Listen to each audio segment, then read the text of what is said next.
আসসালামু আলাইকুম। আজ আপনাদের মাঝে তুলে ধরার চেষ্টা করব 32 ফিট বাই 30 ফিট অর্থাৎ 960 স্কয়ার ফিটের এক ইউনিট একটি বাড়ির ডিজাইন সম্পর্কে। প্রথমে আসা যাক, এ ধরনের একটি ডিজাইনের বাড়ি নির্মাণ করতে হলে আমাদের কতটুকু জমির প্রয়োজন।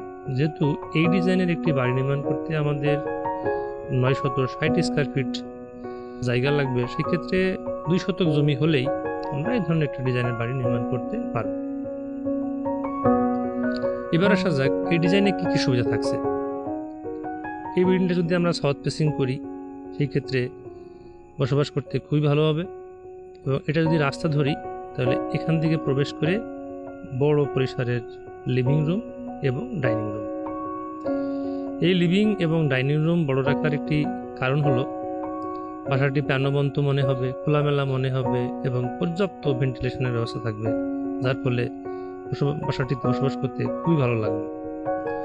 এই লিভিংয়ের সাথে একটি বারান্দা বা বেলকনি, যার সাইজ হলো 10 ফিট বাই 4 ফিট এবং লিভিং রুমের সাইজ হলো 10 ফিট বাই 15 ফিট এবং ডাইনিং রুমের সাইজ হলো 10 ফিট বাই 10 ফিট।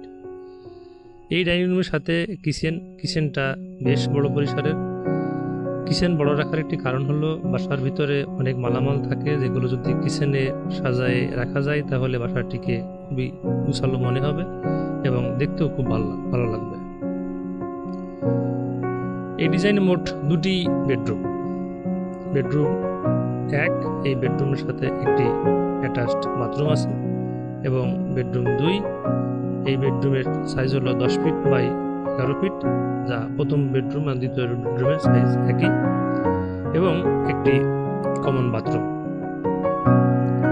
দর্শক, এই ধরনের একটি ডিজাইনের বাড়ি আপনি শহরে কিংবা গ্রামে নির্মাণ করতে পারেন। এবার আসা যাক, এই ধরনের একটি ডিজাইনের বাড়ি নির্মাণ করতে হলে কত টাকা খরচ হতে পারে। একটা আনুমানিক ধারণা দেওয়া যেতে পারে। যদি এই ডিজাইনে আপনি 3 তলা দিয়ে